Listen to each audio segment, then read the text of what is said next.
Okay बच्चों, welcome back. बेटा हम लोग अपने आईसी इंजन का 25th लेक्चर शुरू कर रहे हैं। बेटा हम लोग कौन सा चैप्टर शुरू कर चुके हैं? Chapter 3, power and efficiency.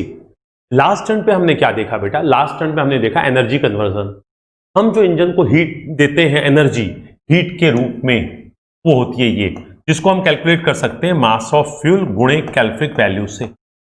अब ये हीट एनर्जी हम देते हैं इंजन को, क्या करती है वो हीट एनर्जी मैकेनिकल वर्क में कन्वर्ट होती है। अब जब मैकेनिकल वर्क में कन्वर्ट होती तो सीधे सीधे हमें क्रैंकशाफ्ट नाचता हुआ नहीं मिल जाता।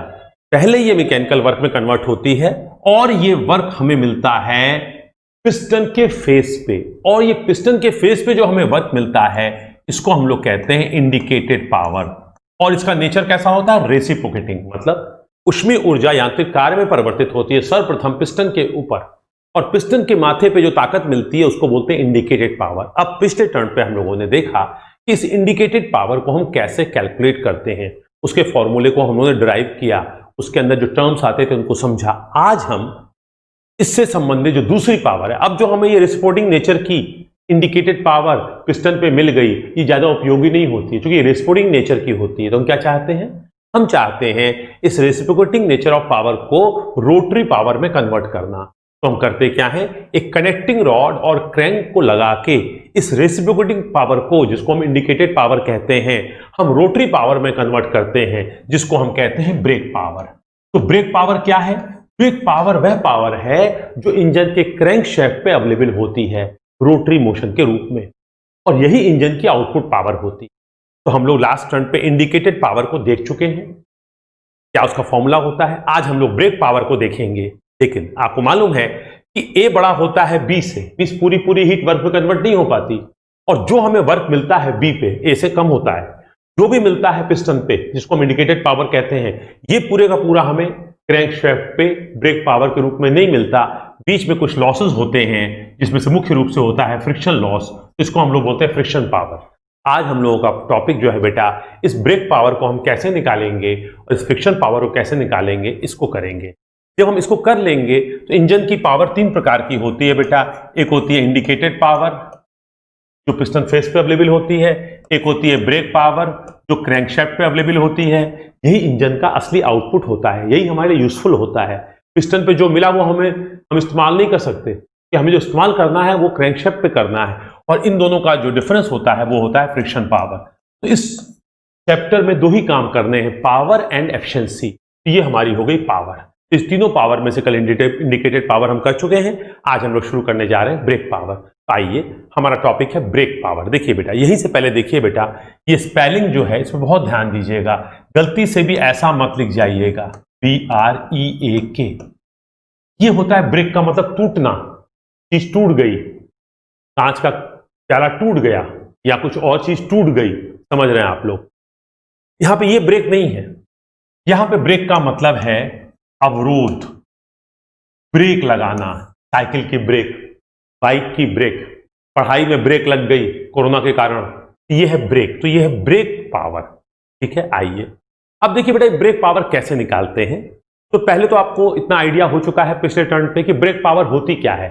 सर, पावर अवेलेबल हम शॉर्ट में लिख रहे हैं AVL, available at crankshaft. Crankshaft के ऊपर जो पावर अवेलेबल होती है उसको हम ब्रेक पावर कहते हैं।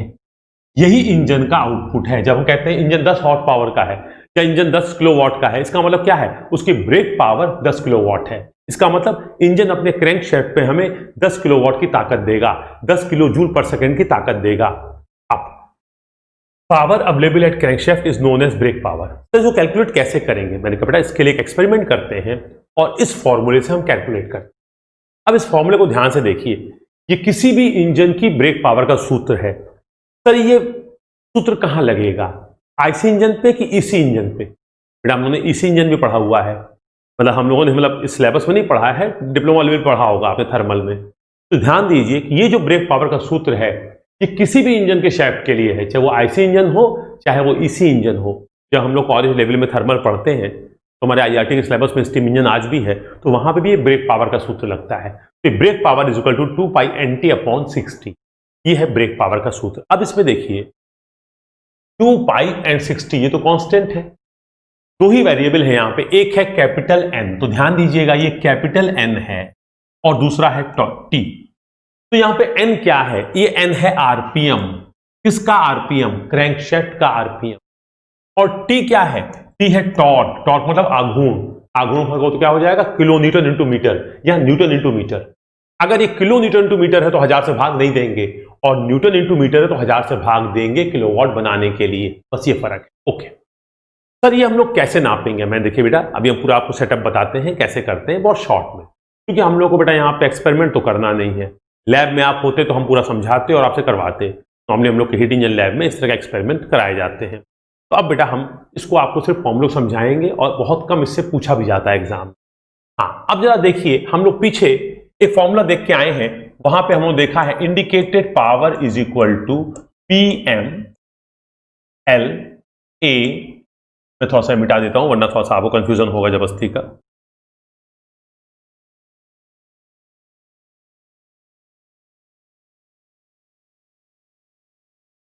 PMLA small n k divided by 60, और यहां पे हमने 1000 दिया था इसको किलोवाट बदलने के लिए, क्योंकि हमारा यहां पे मीन इफेक्टिव प्रेशर हमने बेटा न्यूटन पर मीटर स्क्वायर लिया था। अगर न्यूटन पर मीटर स्क्वायर लेके चलते हैं और डिवाइड वगैरह करके निकालते हैं तो आता था वॉट।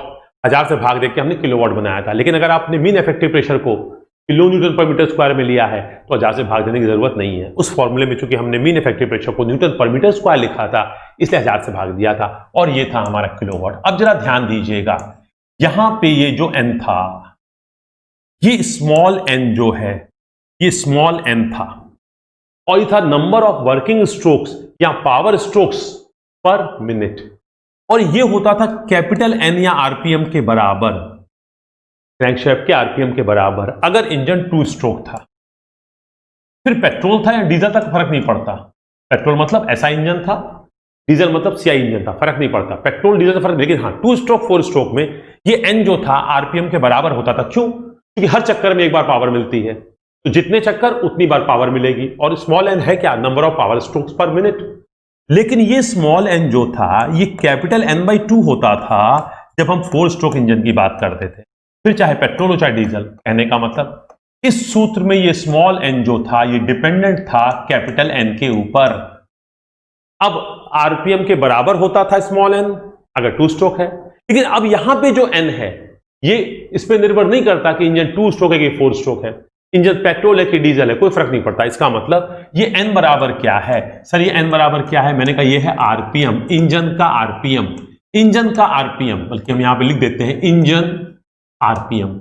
सर इंजन का आरपीएम मतलब किस चीज का आरपीएम? मैंने कहा बेटा इंजन में जो हमारा क्रैंकशाफ्ट है उसका आरपीएम, जो हमारा क्रैंकशाफ्ट है उसका। तो बेटा इंजन आरपीएम, इसका मतलब क्रैंकशाफ्ट की स्पीड 1 मिनट में कितने चक्कर लगा रहा है, बस। अब इंजन कैसा भी हो, 2 stroke 4 stroke, LPG, CNG, SI, CI, जो, तो यहां पे हमें सिर्फ चक्कर 1 मिनट में कितने चक्कर लगा रहा है क्रैंकशाफ्ट। अब पावर हर चक्कर में दे रहा है नहीं दे रहा मतलब नहीं है। अब यहां पे ध्यान देंगे n जो है वो आरपीएम है, इसका फर्क नहीं पड़ता कि इंजन 2 स्ट्रोक 4 स्ट्रोक, लेकिन यहां पे स्मॉल n जो है आरपीएम नहीं है, स्मॉल n है नंबर ऑफ वर्किंग स्ट्रोक्स पर मिनट, और ये सीधे सीधे कैपिटल N के बराबर नहीं होता। ये इस बात पे निर्भर करता है कि इंजन 2 स्ट्रोक है कि 4 स्ट्रोक है। अगर इंजन 2 स्ट्रोक है तो स्मॉल n कैपिटल N के बराबर होगा, और अगर इंजन 4 स्ट्रोक है तो स्मॉल n कैपिटल N/2 होगा। इस फॉर्मूले में ये देखा था, परंतु इस फॉर्मूले में ऐसा नहीं है। लेकिन परेशान मत होइए, इसका न्यूमेरिकल जनरली बिल्कुल भी नहीं आता। मेरे ख्याल से पूरी किताबें आप देख डालेंगे, गाइड्स देख डालेंगे, तो एक भी ऑब्जेक्टिव सवाल आपको इस पर नहीं मिलेगा। इंडिकेटेड पावर पर तो न्यूमेरिकल मिलेंगे, मैंने एमसीक्यू शीट्स में दिए भी हैं, ठीक है, लेकिन इसके ऊपर आपको न्यूमेरिकल बिल्कुल नहीं मिलेगा। आइए अब हम लोग थोड़ा सा आगे बढ़ने की कोशिश करते हैं। अब देखिए बेटा यहां पे n है आरपीएम। सर हम लोग कैसे नापेंगे? मेरे देखिए बेटा, आरपीएम को नापने के लिए हमारे पास एक इंस्ट्रूमेंट होता है जिसको हम लोग बोलते हैं टैकोमीटर। तो देखिए टॉर्क को नापने के लिए हमारे पास है डायनेमोमीटर, और आरपीएम को नापने के लिए हमारे पास है टैकोमीटर। सर यहां तो लिखा है एंगुलर स्पीड। मैंने कहा एंगुलर स्पीड क्या होती है बेटा? ओमेगा। ओमेगा को हम लोग क्या बोलते हैं? 2πn/60। यहां पे 2π और 60 क्या है? कांस्टेंट है। तो अगर आपने आरपीएम नाप लिया तो एंगुलर स्पीड आ जाएगी। तो टैकोमीटर से तुम क्या नाप सकते हो? आरपीएम नाप सकते हो कि हमारा क्रैंकशाफ्ट 1 मिनट में कितने चक्कर लगा रहा है। अगर उस टैकोमीटर के डायल के ऊपर हम 2/60 60 से गुणा कर दे तो वही जो स्केल है वो क्या बन जाएगी, ओमेगा बन जाएगी। अगर तुम्हारा ये डायल है जो ये बता रहा है कितना आरपीएम है, तो अगर इस टिप पे देख रहे हो तो तुम्हें आरपीएम दिख रहा है। अगर इस वैल्यूज में 2 पाई इंटू 60 से गुणा कर दें तो यहां पे देखना चाहें तो क्या दिखेगा, ओमेगा दिखेगा। तो एंगुलर स्पीड बोल लो या आरपीएम बोल लो। तो आपसे पूछा जाए tachometer is instrument used to measure speed, yes, but कौन सी स्पीड, लीनियर स्पीड नहीं, मीटर पर सेकंड में नहीं, रेडियन पर सेकंड में, या कह सकते हैं रिवोल्यूशंस पर मिनट में। तो एंगुलर स्पीड को नापने के लिए हम यंत्र इस्तेमाल करते हैं टैकोमीटर, और टॉर्क को नापने के लिए इस्तेमाल करते हैं डायनमोमीटर। अब टॉर्क को नापने के लिए जो डायनमोमीटर होते हैं ये 2 प्रकार के होते हैं। ये डायनमोमीटर, सर ये फॉर्मूला कहां से आया, ऐसा क्या मतलब है, कुछ समझ में नहीं आया। मैंने कहा मेरे भी नहीं आया। अभी थोड़ा सा आगे बढ़ते हैं तो इस फॉर्मूले को एक्सप्लेन करेंगे, थोड़ा बहुत आपकी समझ में आ जाएगा। लेकिन ये बहुत महत्वपूर्ण नहीं है क्योंकि आपके पूरे गाइड में मुश्किल से 2 या 3 सवाल भी शायद न मिलेंगे इसके ऊपर। लेकिन एक मुख्य पावर है, अल्टीमेटली इंजन की ताकत इसी से निकलती है, तो इस फॉर्मूले को जानना जरूरी है ना बेटा। आइए अब देखिए, डायनमोमीटर जो है 2 प्रकार के होते हैं, एक एब्जॉर्प्शन टाइप के डायनमोमीटर और एक ट्रांसमिशन टाइप के डायनमोमीटर। एब्जॉर्प्शन टाइप डायनमो क्या करते हैं, किसी भी इंजन के ऊपर इनको लगा दोगे और इंजन को चला दोगे तो इंजन पे ब्रेक लगा लगा के उसकी ताकत नापेंगे और वो एनर्जी पूरी वेस्ट हो जाएगी। ट्रांसमिटर डायनमोमीटर करते हैं, अगर इंजन पे लगा दोगे तो इसको नाप भी लेंगे और उस एनर्जी को आगे जो आपका आउटपुट डिवाइस है उस पर ट्रांसफर कर देंगे। लेकिन नॉर्मली लैब्स वगैरह में जो इंस्ट्रूमेंट हम लोग यूज करते हैं कॉलेज की लैब में, वो एब्सॉर्प्शन डायनमोमीटर होते हैं। तो अब जो रेलवे का डीजल इंजन होता है उसकी पावर ट्रांसमिट नापने के लिए हम लोग ट्रांसमिशन डायनमोमीटर का इस्तेमाल करते हैं। अब यहां पे एब्सॉर्प्शन डायनमोमीटर भी मुख्य रूप से 3 प्रकार के होते हैं। एक को बोलते हैं प्रोनी ब्रेक डायनमोमीटर, एक को बोलते हैं रोप ब्रेक डायनमोमीटर, तीसरे को बोलते हैं हाइड्रोलिक डायनमोमीटर। अब ये प्रोनी ब्रेक डायनमोमीटर बेटा नॉर्मली लो आरपीएम या कह सकते हो लो स्पीड के छोटे इंजन्स का ताकत नापने के लिए इस्तेमाल होता है, और इससे बड़े जब होते हैं थोड़ा सा कह सकते हैं मीडियम स्पीड होती है, और इसकी तुलना में थोड़े से मीडियम साइज के होते हैं तो हम ये वाला इस्तेमाल करते हैं। और अगर स्पीड थोड़ी सी हाई है और हाई कैपेसिटी के इंजन है तो हम इस्तेमाल करते हैं हाइड्रोलिक डायनमोमीटर। अब एक बार एग्जाम में प्रश्न आ चुका है कि प्रोनी ब्रेक डायनमोमीटर किन परिस्थितियों में इस्तेमाल करते हैं, लो स्पीड, लो आरपीएम और लो कैपेसिटी के इंजन, पावर भी कम हो, वहां पे हम लोग करते हैं प्रोनी ब्रेक डायनमोमीटर। अब इस पूरे का जो कॉन्सेप्ट है वो क्या है, सर कॉन्सेप्ट कुछ इस प्रकार से है, मैं थोड़ा सा एक्सप्लेन करने की कोशिश करूंगा आपको बेटा। ये प्रोनी ब्रेक डायनमोमीटर है, यहां पे फिगर बहुत क्लियर नहीं हो रहा है, मैं पहले आपको रोप ब्रेक एक्सप्लेन करूंगा और उसके बाद में प्रोनी ब्रेक को दिखाऊंगा तो आपके ज्यादा समझ में। देखिए बेटा, ये है हमारा रोप ब्रेक डायनमोमीटर का सेटअप। सेटअप का मतलब जब इस एक्सपेरिमेंट को करेंगे तो आपको इस प्रकार का एक सेटअप तैयार करना पड़ेगा। ये है आपका इंजन। सर इंजन कैसा है, 2 स्ट्रोक है, 4 स्ट्रोक है, पेट्रोल है, डीजल है, एलपीजी है, सीएनजी है। मैंने कहा बेटा इंजन जैसा भी हो, एनी आईसी इंजन, ये कोई भी आईसी इंजन। अब ये आईसी इंजन है तो ये फ्यूल लेगा, फ्यूल को जलाएगा, चाहे चिंगारी से जलाएगा या कंप्रेशन की हीट से जलाएगा। इंजन में फ्यूल जल गया, जलने से ऊष्मीय ऊर्जा मिल गई, उस ऊष्मीय ऊर्जा की वजह से कंबशन गैसेस बनी, उन गैसेस का प्रेशर टेम्परेचर बढ़ा, उस प्रेशर ने पिस्टन के ऊपर दबाव डाला, दबाव गुणे area, pressure into area, force बना, force multiplied by the displacement, कितना डिस्प्लेसमेंट, स्ट्रोक लेंथ के बराबर, will become work, but work in 1 power stroke गुणे small n will become work in 1 minute, और उसको 60 से भाग दे देंगे तो वर्क पर सेकंड, और उसको 1000 से भाग देंगे तो किलोवाट, तो आपको इंडिकेटेड पावर मिल गई। अब आपकी पिस्टन पे ताकत आ गई। अब ये पिस्टन की ताकत कनेक्टिंग रॉड और क्रैंक की मदद से क्रैंकशैफ्ट के रोटरी मोशन में कन्वर्ट हो गई। तो what is this, now what is this, sir this is nothing but the क्रैंकशैफ्ट।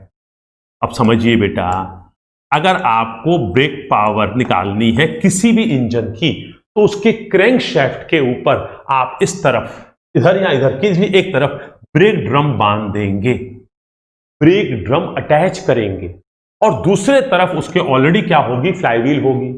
इसका मतलब फ्लाईव्हील कहां लगी होती है, क्रैंकशैफ्ट पे लगी होती है। जब पावर स्ट्रोक मिलेगा ये चक्का नाच जाएगा। अब चक्का नाच जाएगा, पावर स्ट्रोक में पावर मिल जाएगी, अगला स्ट्रोक कौन सा होना है, पावर के बाद एग्जॉस्ट, फिर कौन सा सक्शन, फिर कौन सा कंप्रेशन। तो पावर स्ट्रोक में, सक्शन स्ट्रोक में, कंप्रेशन स्ट्रोक में ताकत तो मिलेगी नहीं, तो जो ताकत मिलेगी पावर स्ट्रोक में उसकी वजह से ये फ्लाईव्हील नाच गई ड्यू टू हैवी इनर्शिया, और जब एक बार नाच गई तो इसी ताकत से वो क्या करेगी, एग्जॉस्ट कराएगी, सक्शन कराएगी, कंप्रेशन कराएगी, फिर पावर मिल जाएगा, फिर नाच जाएगी। तो ये फ्लाईव्हील तो हर इंजन में लगी रहेगी। अब अगर आप उस इंजन की ताकत नापना चाहते हैं, उसकी ब्रेक पावर को मेजर करना चाहते हैं, तो उसके ऊपर आपको ब्रेक ड्रम लगाना पड़ेगा, और नहीं तो नहीं लगाएंगे। इसका मतलब हमारे कार के इंजन में, आपके बाइक के इंजन में, फिर गाड़ी के इंजन में ये ब्रेक ड्रम लगा हुआ नहीं होगा। लेकिन अगर लैब में आप कोई इंजन ला रहे हैं या किसी इंजन की आप टेस्टिंग करना चाहते हैं कि ये हमें क्रैंकशाफ्ट में कितनी ताकत दे रहा है, हमारे मैन्युफैक्चरर के उसमें ब्रोशर में जो उसने दिया है उसमें तो ये कह रहा है कि 10 किलोवाट देता है, पता नहीं देता है कि नहीं, हम मेजर करना चाहते हैं, हम नापना चाहते हैं, क्या करना पड़ेगा, उस इंजन के क्रैंकशाफ्ट पे एक तरफ तो फ्लाईव्हील लगी होगी, दूसरी तरफ आप क्या बांध देंगे, ब्रेक ड्रम बांध देंगे।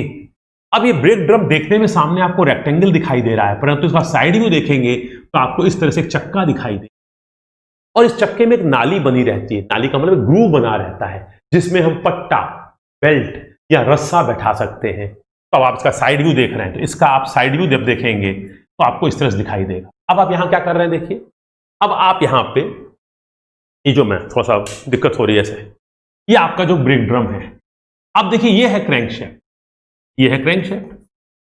अब आपने इंजन को चला दिया, अब इंजन चल रहा है तो ये ब्रेक ड्रम भी चल रहा है। अब जब ब्रेक ड्रम चल रहा है तो हमारा कॉन्सेप्ट क्या है, हमारा कॉन्सेप्ट ये है कि जो इंजन चल रहा है क्रैंकशाफ्ट के नाचने से ब्रेक ड्रम भी नाच रहा है, तो हम इसको ब्रेक लगाएंगे, और इसको ब्रेक लगाने में जितना इसको अवरोध देंगे उस कॉन्सेप्ट से हम पावर नापेंगे, इसीलिए इसका नाम है ब्रेक पावर।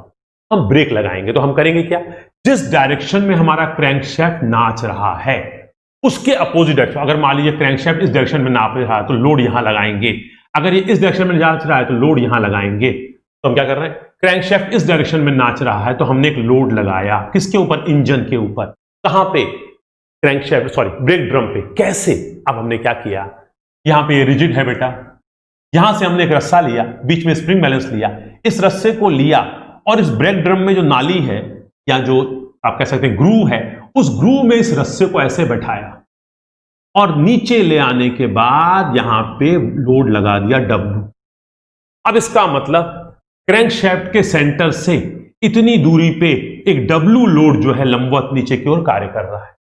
अब जब ये इंजन नाचेगा तो इस लोड की वजह से एक क्या होगा, टॉर्क होगा, जो इसको नाचने का सपोर्ट करेगा कि विरोध करेगा।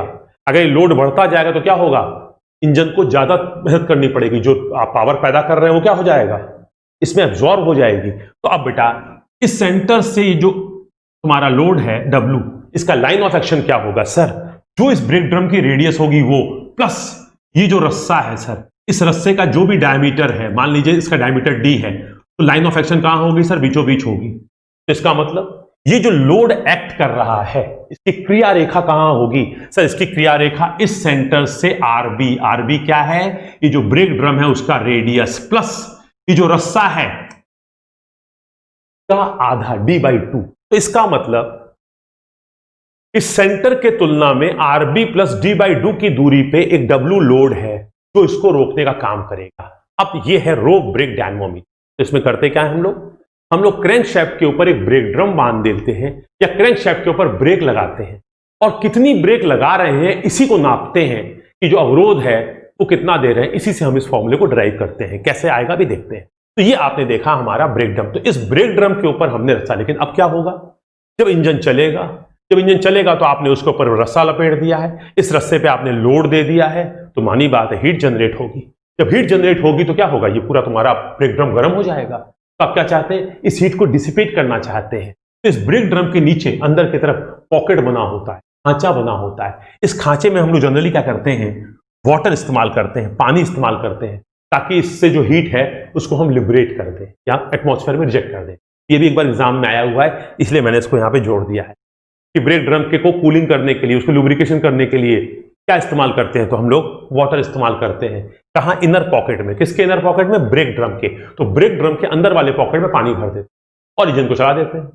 अब जैसे ये रस्सा इस पे घिसटता है, रस्से के ऊपर लोड लगा हुआ है, तो रस्सा क्या करता है, इस पर ब्रेक लगाता है, फलस्वरूप ऊष्मा पैदा होती है, हाई फ्रिक्शन होता है, ऊष्मा पैदा होती है। उस ऊष्मा को हम एटमॉस्फेयर में डिसिपेट कर देते हैं इस वाटर के द्वारा। इतनी बात समझ में आई। अब हम लोग जरा देखें कि सूत्र कैसे पैदा हुआ। तो आपने देखा कुछ नहीं है, तो ये जो आपने इसके ऊपर ब्रेक ड्रम लगाया, इस ब्रेक ड्रम के ऊपर आपने एक रस्सा लिया, इस रस्से पे नीचे यहां लोड लगाया, इस लोड को हम लोग बोलते हैं डेड लोड, और यहां जो स्प्रिंग बैलेंस है वो। तो बेटा देखिए, जब ये रस्सा आप इस तरह से लपेटेंगे, ये ऐसे, कि W जो लोड है ये इसका विरोध करेगा, लेकिन जो S स्प्रिंग बैलेंस की रीडिंग है वो सपोर्ट करेगी। तो हमारे इस ब्रेक ड्रम्स के द्वारा इफेक्टिव कितना ब्रेक लग रहा है? W नहीं सर, अगर इसकी रीडिंग 0 है तो लोड W लग रहा है, रेस्टिंग लोड W लग रहा है। अगर इसकी रीडिंग S है तो लोड लग रहा है W माइनस S। अभी देखते हैं। ये है हमारा बेटा ब्रेक ड्रम का, या कह सकते हैं ब्रेक पावर का जो हमारा एक्सपेरिमेंट है उसका सेटअप। इसमें क्या इस्तेमाल हुआ? एक ब्रेक ड्रम हुआ, या पूरा सेटअप इस्तेमाल हुआ। इस पूरे सेटअप को ही हम बोलते हैं डायनमोमीटर।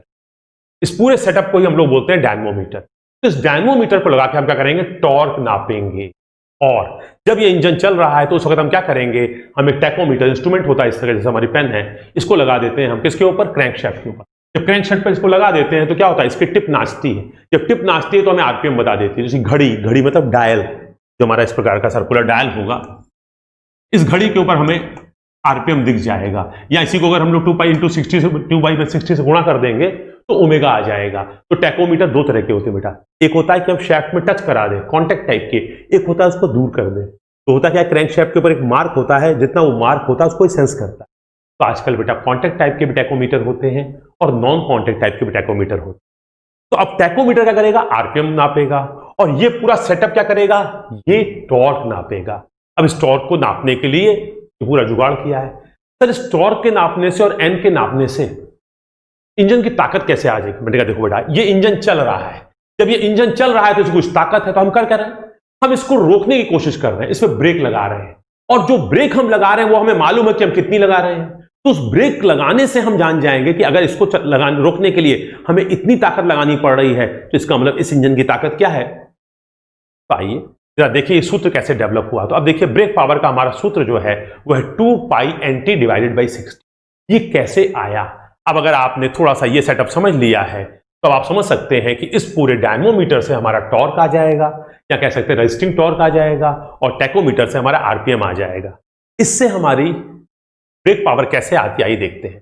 आपका सूत्र है 2π/NT/60। अब देखिए बेटा, अगर ये क्रैंकशाफ्ट का सेंटर है तो इसके तुलना में आपने जो इसके रिस्पेक्ट में जो आपका लोड है, उसका जो W आपका डेड वेट है, उसका लाइन ऑफ एक्शन क्या है? RB into D/2, radius of brake drum into D/2। अभी हम यहां पे कुछ नहीं कह रहे हैं, हम सीधे सीधे करें इफेक्टिव रेडियस, प्रभावी रेडियस। तो अब देखिए बेटा, ये है प्रभावी रेडियस WE, इसके सेंटर से इसके लाइन ऑफ एक्शन, जो इसका लाइन ऑफ एक्शन है और इसके सेंटर, इसके बीच की दूरी क्या है? Effective radius RE। ये इफेक्टिव रेडियस है। अब बेटा ये इफेक्टिव रेडियस जो है, इसको अगर हम इफेक्टिव लोड से गुणा कर दें तो अब देखिए बेटा, जो ये T है, इस T को हम बोल रहे हैं resisting torque. Resisting torque means अवरोधी आघूर्ण। अब ये जो T है बेटा, ये T बेसिकली क्या है? इफेक्टिव, प्रभावी जो है। प्रभावी एक्सेलरेशन कैसे निकालेंगे? ये निकालेंगे इफेक्टिव लोड गुणे इफेक्टिव रेडियस। अब ये इफेक्टिव लोड क्या होगा सर? मैंने कहा देखो बेटा, W लोड नीचे की तरफ कार्य कर रहा है, जो कि इस इंजन की ताकत को रोकने की कोशिश कर रहा है, लेकिन स्प्रिंग बैलेंस की रीडिंग जो S है वो इसको सपोर्ट कर रही है, इसको चलाने की कोशिश कर रही है, ये इसको रोकने की कोशिश कर रहा है। तो जो इफेक्टिव लोड होगा इंजन के ऊपर वो होगा W माइनस S। अब ये जो इफेक्टिव लोड है W माइनस S, जो नीचे की ओर लग रहा है, जो इस इंजन के आरपीएम को या इंजन की ताकत को रोकने की कोशिश कर रहा है, ये किस दूरी पे लग रहा है? ये इफेक्टिव रेडियस कितनी है सर?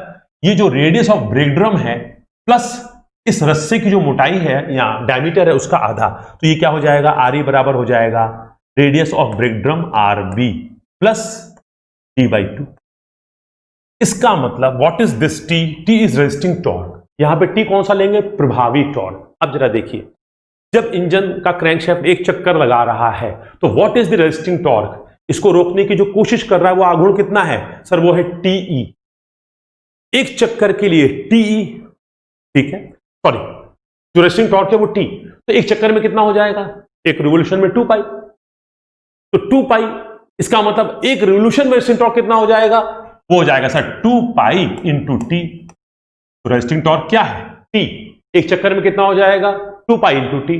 और 1 मिनट में कितना हो जाएगा सर? n से गुणा कर दीजिए। तो what is the resisting torque पर minute? Sir 2 pi into n into T, लेकिन ये हुआ पर मिनट, अगर 60 से भाग दे दो तो क्या हो जाएगा? पर सेकेंड। तो यहां पे t क्या है बेटा? t है आपका टॉर्क, किसमें है? Kilonewton into metre, kilonewton into metre. तो किलो न्यूटन इंटू मीटर क्या हो जाएगा? Kilojoule. और जब पर सेकंड हो जाएगा क्या बन जाएगा? Kilowatt. तो अब आप देख रहे हैं किस तरह से 2 पाई एन टी अपॉन 60 वाला सूत्र डेवलप हुआ। तो what is the T? Resisting torque. What is the resisting torque for one revolution? 2 pi into T. For 1 minute 2 pi into T into number of revolutions per minute, 2 pi N T upon 60। इसका मतलब अगर हम किसी प्रकार से RPM और to को नापने में सक्षम हो जाएं तो हम हो सकते। तो हम क्या कर रहे हैं? टॉर्क नापने के लिए इस सेटअप का इस्तेमाल कर रहे हैं, आरपीएम नापने के लिए टैकोमीटर का इस्तेमाल कर रहे हैं। इन दोनों की रीडिंग को यहां रख दे रहे हैं। तो now T is nothing but effective torque. यहां पे लिखना चाहिए था मुझे बेटा, this T is equal to effective torque बराबर W E into R E. यहां पे डब्ल्यू ई क्या है? Effective load, W minus S. Effective load is W minus S. W क्या है? जो डेड वेट नीचे की ओर कार्य कर रहा है, जो इस चक्के को रोकने की कोशिश कर रहा है, जो ब्रेक लगा रहा है इसके ऊपर। और एस जो है वो स्प्रिंग बैलेंस की रीडिंग है, जो सपोर्ट कर रहा है, जो ऊपर की ओर खींच रहा है। तो वास्तव में जो लोड लगेगा वो हो जाएगा डब्ल्यू माइनस एस। सिमिलरली तो डब्ल्यू ई तो आ गया हमारा effective load. What is the R E? R E is the effective radius. ये कितनी होगी sir? Radius of break drum, जो रेडियस ऑफ ब्रेक ड्रम है plus radius of break drum plus sir D by 2, जहां पे D क्या है? उस रस्से का डायमीटर। कि लाइन ऑफ एक्शन क्या होगी? रस्से के बीचों बीच से गुजरेगी। जब रस्से के बीचों बीच से गुजरेगी लाइन ऑफ एक्शन, तो आपके इफेक्टिव रेडियस निकालने के लिए आरबी में उस डायमीटर का आधा आपको जोड़ना पड़ेगा। ये आएगी इफेक्टिव रेडियस। ये है आपकी आरबी और ये दूरी हो जाएगी आपकी डी बाई 2।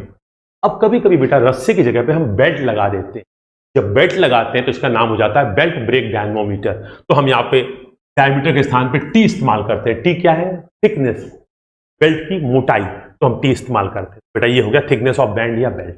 तो ये है हमारा डब्ल्यू ई इंटू आर ई कैसे निकाला जाता है। तो बेटा आपने इस तरह से देखा कि ब्रेक पावर कैसे निकालते हैं। अब ये है आपका क्रैंकशैफ्ट।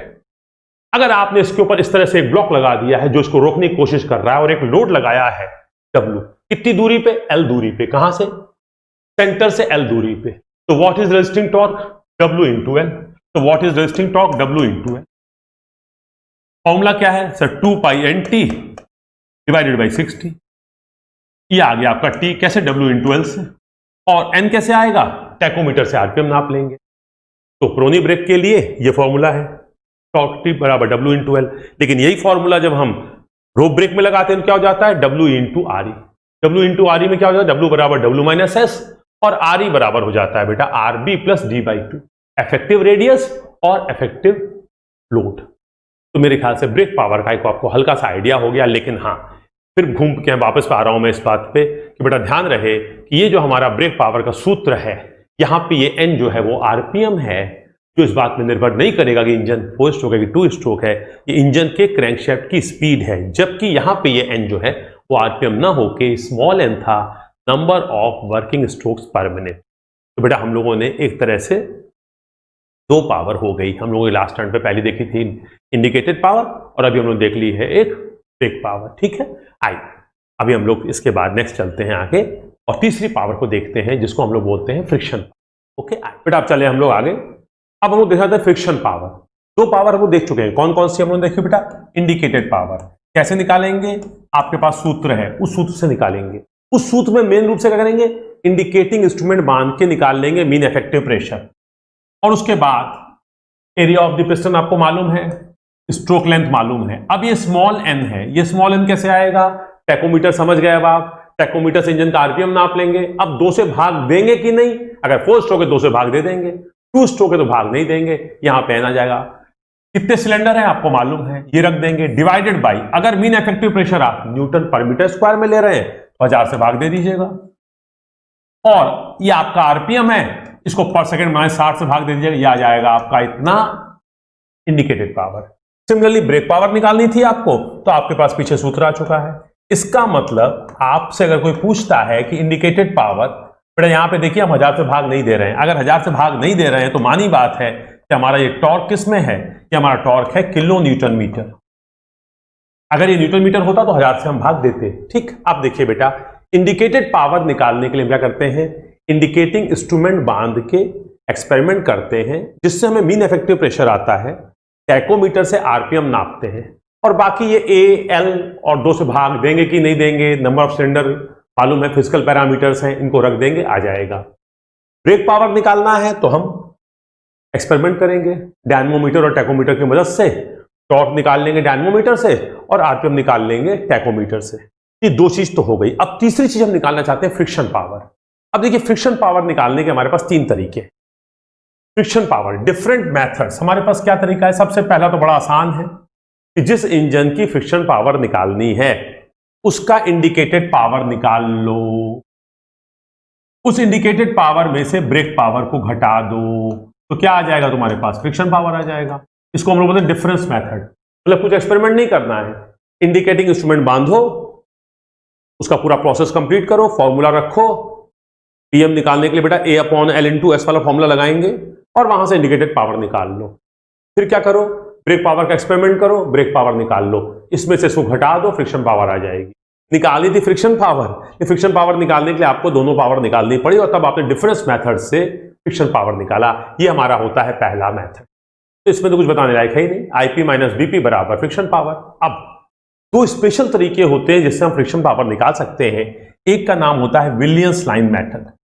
इस विलियम्स लाइन मेथड से हम लोग क्या करते हैं, फ्रिक्शन पावर निकालते हैं। किस तरह के इंजन की, ये बात बोलना जरूरी है बेटा। विलियम्स लाइन मेथड से आप किसी भी IC इंजन की, एनी IC इंजन की फ्रिक्शन पावर निकाल सकते हैं। फिर वो अगर सिंगल सिलेंडर है तो भी चलेगा, और मल्टी सिलेंडर है तो भी चलेगा। अगर वो SI इंजन है तो भी चलेगा, CI इंजन है तो भी चलेगा। लेकिन अभी आगे देखेंगे, विशेष तौर पे CI के लिए प्रेफर करते हैं, लेकिन सिंगल सिलेंडर मल्टी सिलेंडर दोनों के ऊपर चलेगा। कौन सा मेथड, विलियम्स लाइन मेथड। और एक तीसरा मेथड है मोर्स टेस्ट। हाँ, इसको हम सिंगल सिलेंडर पे नहीं कर सकते। ये हमेशा हम फ्रिक्शन पावर निकाल सकते हैं ओनली मल्टी सिलेंडर। तो अब समझिए बेटा, ये बहुत ही इंपॉर्टेंट प्रश्न है। अक्सर एग्जाम में आता है कि मोर्स टेस्ट किस लिए होता है, तो मोर्स टेस्ट फ्रिक्शन पावर निकालने के लिए होता है। Sir single cylinder petrol engine, single cylinder diesel engine, कभी नहीं, सिंगल सिलेंडर पे नहीं। किसके लिए, मल्टी सिलेंडर इंजन, फिर वो पेट्रोल हो, डीजल हो, LPG हो, CNG हो, कोई भी, सिंगल सिलेंडर के लिए नहीं। अब सर ये दोनों ही मेथड फ्रिक्शन पावर निकालते हैं, मैंने कहा यस, ये दोनों मेथड से हम फ्रिक्शन पावर निकाल सकते हैं। जिसमें से विलियम्स लाइन मेथड में कोई लिमिटेशन नहीं है, कोई बाधा या सीमा नहीं है। आप सिंगल सिलेंडर वाला इंजन है उसकी भी निकाल सकते हैं, आप मल्टी सिलेंडर वाला है उसकी भी निकाल सकते हैं, लेकिन मोर्स टेस्ट में बाधा है। आप सिर्फ और सिर्फ मल्टी सिलेंडर इंजन की निकाल सकते हैं। और ये बात जो मैं लिख रहा हूं बेटा, ये बहुत ही इंपॉर्टेंट है, और कम से कम आपको हर गाइड में 1 से 2 प्रश्न इसके ऊपर जरूर मिलेंगे। सर ऐसा क्यों कि यहां पे हम मल्टी सिलेंडर के लिए निकाल पाते हैं, सिंगल सिलेंडर की नहीं निकाल पाते हैं, और यहां पे हम सर किसी भी इंजन निकाल पाते हैं? मैंने कहा बेटा देखो, अगर इसको समझना चाहते हो तो हमें इस टेस्ट को थोड़ा सा समझना पड़ेगा। आइए हम लोग कोशिश करें कि विलियम्स लाइन मेथड और मोर्स टेस्ट के मेथड को समझें। अब जरा समझिएगा, ये दोनों मेथड फ्रिक्शन पावर को निकालने के मेथड है, लेकिन इन दोनों ही मेथड में जो हम एक्सपेरिमेंट परफॉर्म करेंगे, मतलब इन दोनों मेथड में हम फ्रिक्शन पावर निकालने के लिए जो एक्सपेरिमेंट परफॉर्म करेंगे वो कुछ नहीं है, सीधे सीधे ब्रेक पावर का एक्सपेरिमेंट करेंगे, और ब्रेक पावर के एक्सपेरिमेंट के साथ थोड़ा सा मॉडिफिकेशन करके हम फ्रिक्शन पावर निकालेंगे। इसका मतलब पहला मेथड जो difference of indicated brake power है, उसमें तो ब्रेक पावर आप निकालोगे ही ब्रेक पावर के मेथड से। इंडिकेटेड पावर निकालने के लिए वो सूत्र लगाओगे, लेकिन सूत्र निकालने के लिए मीन इफेक्टिव प्रेशर की जरूरत पड़ेगी। उस प्रेशर के लिए A/L/S area of indicated diagram divided by length of indicated diagram into S। अब एरिया ऑफ इंडिकेटर डायग्राम और लेंथ ऑफ इंडिकेटर डायग्राम के लिए आपको इंडिकेटर डायग्राम चाहिए, कौन सा, थ्योरेटिकल नहीं, एक्चुअल वाला, और साथ ही साथ आपको चाहिए, इससे निकालेंगे तो मीन इफेक्टिव प्रेशर आ जाएगा। अब इंडिकेटेड पावर निकालो, फिर ब्रेक पावर निकालो, लेकिन इन दोनों एक्सपेरिमेंट से जब हम फ्रिक्शन पावर निकालेंगे तो हमें इंडिकेटेड पावर निकालने की बिल्कुल जरूरत नहीं है। हाँ, ब्रेक पावर वाला एक्सपेरिमेंट करेंगे और साथ में थोड़ा सा और मैनिपुलेशन करेंगे, थोड़ा सा और एडजस्टमेंट करेंगे, कुछ चीजें और करेंगे, और हमें फ्रिक्शन पावर आ जाएगी। तो आइए हम लोग पहला मेथड चलते हैं सीखने, विलियम्स लाइन मेथड। अब बेटा देखिए, विलियम्स लाइन मेथड जो है ये फ्रिक्शन पावर निकालने का मेथड है। तो पहली चीज होता है हो गई कि ये फ्रिक्शन पावर निकालने का मेथड है। अब लेकिन इस मेथड में हम फ्रिक्शन पावर निकालते हैं तो करते क्या है? कुछ नहीं करते हैं बेटा, ब्रेक पावर का जो एक्सपेरिमेंट है वो परफॉर्म करते हैं। तो सर ब्रेक पावर का एक्सपेरिमेंट परफॉर्म करेंगे तो ब्रेक पावर आ जाएगी। सर हमें तो फ्रिक्शन पावर निकालनी है। मैंने कोई बात नहीं, फ्रिक्शन पावर निकालनी है लेकिन हम ब्रेक पावर का एक्सपेरिमेंट परफॉर्म करें और उस इंजन की ब्रेक पावर निकालेंगे। ओके, लेकिन फर्क क्या है कि जब हमने ब्रेक पावर निकाली थी तो हमने इंजन कितना फ्यूल खा रहा है इसका हिसाब किताब नहीं रखा था। मतलब इंजन कितनी ताकत पैदा हो रहा है ये तो हमने देखा था, हमने ये नहीं देखा था कितना ईंधन खा के कितनी ताकत पैदा कर रहा है। तो बस इसमें फर्क क्या है कि ब्रेक पावर का एक्सपेरिमेंट परफॉर्म करेंगे प्लस साथ में क्या होगा, जो इंजन हमारा फ्यूल कंज्यूम कर रहा है या जो फ्यूल कंजम्पशन है उसको भी नोट करेंगे। मेरी बात को फर्क समझ रहे हैं कि जब ब्रेक पावर का एक्सपेरिमेंट करते हैं, ब्रेक पावर निकालने के लिए तो डायनमोमीटर वाला एक्सपेरिमेंट करते हैं। डायनमोमीटर से टॉर्क निकाल लेते हैं, टैकोमीटर से स्पीड निकाल लेते हैं और फॉर्मूले में रख देते हैं, ब्रेक पावर आ जाता है। लेकिन जब फ्रिक्शन पावर निकालने जाएंगे तो हम एक्सपेरिमेंट तो करेंगे ही करेंगे, ब्रेक पावर तो निकालेंगे ही निकालेंगे, लेकिन साथ ही साथ जिस वक्त इंजन चल रहा है वो जितनी ताकत पैदा कर रहा है लोड के हिसाब से, उस वक्त वो कितना फ्यूल खा रहा है उसको भी देखेंगे।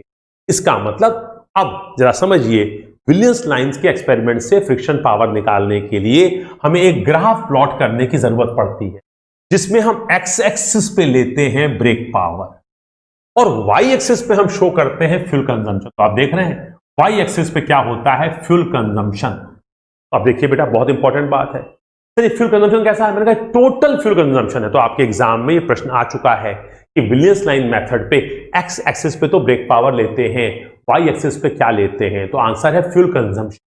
तो फ्यूल कंजम्पशन क्या है? 1 किलोवाट पावर पैदा करने के लिए है। मैंने कहा नहीं, इंजन ने कुल कितना तेल खाया उसके लिए है। इसका मतलब वाई एक्सिस पे क्या लेते हैं, टोटल फ्यूल कंजम्पशन लेते हैं। अब बेटा अगर हमें इंजन का फ्यूल कंजम्पशन नापना है कि इंजन ने कितना फ्यूल या ईंधन खाया, तो किस इंजन में आसान है, पेट्रोल में कि डीजल में? देखिए पेट्रोल इंजन में तो क्या होता है, एयर आती है एक तरफ से, पेट्रोल आता है एक तरफ से, दोनों का मिक्सचर बनता है कार्बोरेटर में और कार्बोरेटर से चार्ज अंदर जाता है। जब चार्ज अंदर जा रहा है तो कितना पेट्रोल उड़ के इसके साथ जा रहा है इसको निकालना थोड़ा मुश्किल है। परंतु डीजल इंजन में क्या होता है, एयर सक होती है, एयर कंप्रेस होती है। कंप्रेशन स्ट्रोक के अंत में जो डीजल की टंकी है उससे तेल आता है पंप में और पंप से प्रेशर बढ़ के अंदर आता है, इंजेक्टर के द्वारा अंदर आ जाता है। इसका मतलब अगर डीजल की टंकी में कितना तेल है हम नाप लें और 5 मिनट इंजन चलाएं, 10 मिनट इंजन चलाएं, उसमें कितनी ताकत दी हम वो नापें, तो इंजन ने क्या ताकत दी उसको हम नापें और उसको प्लॉट करें पॉइंट वाइज कि इंजन ने इसका तेल खाया। और इस दौरान हमारे टंकी में जो मान लीजिए आयताकार टंकी है, उस टंकी में जितना लेवल गिर गया उससे हम निकल सकते हैं कितना तेल का आयतन खर्च हुआ, उसमें डेंसिटी से गुणा कर दे तो मास आ जाएगा। इसका मतलब तेल कितना खपा कितने समय में, उस हिसाब से हम निकाल सकते हैं कितना केजी तेल कंज्यूम हुआ पर मिनट, क्योंकि वहां पे डीजल ऑयल कंज्यूम हो रहा है, उसका हम आयतन निकालेंगे। मान लीजिए हमारा रेक्टेंगुलर हमारा बर्तन है जिसमें डीजल हमने भर के रखा था टैंक में, 5 मिनट चलने के बाद हमारे रेक्टेंगुलर बर्तन में जो तेल का लेवल है पहले मान लीजिए ये था, अब ये घट के इतना रह गया है। इसका मतलब कितना घटोतरी हो गई, इतना घट गया तेल। तो इसको गुणा कर दें हमारे आधार के क्षेत्रफल से तो कितना आयतन तेल खपा 5 मिनट में निकल आएगा। उसको डेंसिटी से गुणा कर दें तो क्या हो जाएगा, मास निकल आएगा। और 5 मिनट में इतना केजी तेल खाया है तो 1 मिनट में कितना होगा, निकल आएगा। इसका मतलब डीजल इंजन में फ्यूल कंजम्पशन पर मिनट निकालना कि इंजन ने 1 मिनट में कितना तेल खाया, पूरी ताकत देने के लिए, प्रति किलोवाट नहीं, पूरी ताकत देने के लिए इंजन ने 10 किलोवाट ताकत दी, 20 किलोवाट ताकत दी, जो भी ताकत दी उसके लिए कितना तेल खा रहा है, इसको निकालना डीजल इंजन में या सीआई इंजन में आसान है। इसीलिए कहा जाता है कि ये जो मेथड है ये प्रेफर किया जाता है किसके ऊपर, सीआई इंजन के ऊपर। निकालने को आप दोनों में निकाल सकते हैं, पेट्रोल में भी और डीजल में भी, लेकिन हम प्रेफर किस पे करते हैं, डीजल इंजन पे। क्यों? क्योंकि डीजल इंजन का फ्यूल कंजम्पशन नापना आसान होता है। तो विलियम्स लाइन मेथड से आप फ्रिक्शन पावर निकाल सकते हैं एसआई सीआई इंजन दोनों की, सिंगल सिलेंडर मल्टी सिलेंडर दोनों की, परंतु इसको डीजल इंजन पे हम प्रेफर करते हैं। क्यों करते हैं मैंने बताया, क्योंकि डीजल को नाप सकते हैं आप। ओके, अब करते क्या है बेटा, एक्स एक्सिस पे मान लीजिए हमारे इंजन ने हमें 2 किलोवाट दिया। जब इंजन ने 2 किलोवाट दिया तो उस वक्त तेल कितना खाया? इंजन ने तेल खाया इतना। मींस तेल जितना खाया और कितना पावर दिया उस हिसाब से हमें ये पॉइंट आ गया। फिर इंजन ने मान लीजिए हमें 15 किलोवाट दिया, तेल कितना खाया? इतना। इंजन ने हमें 20 किलोवाट दिया, तेल कितना खाया? इतना। अब ये पावर ज्यादा क्यों दे रहा है? चूंकि उसके ऊपर आप लोड बढ़ाते जा रहे हैं। लेकिन समझिए बेटा, इंजन पे लोड बढ़ता जाएगा तो उसका आरपीएम घटता जाएगा।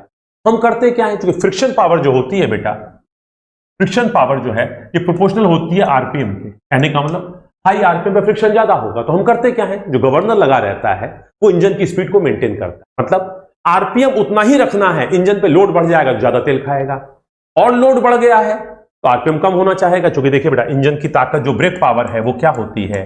ब्रेक पावर होती है 2 पाई NT डिवाइडेड बाई 60।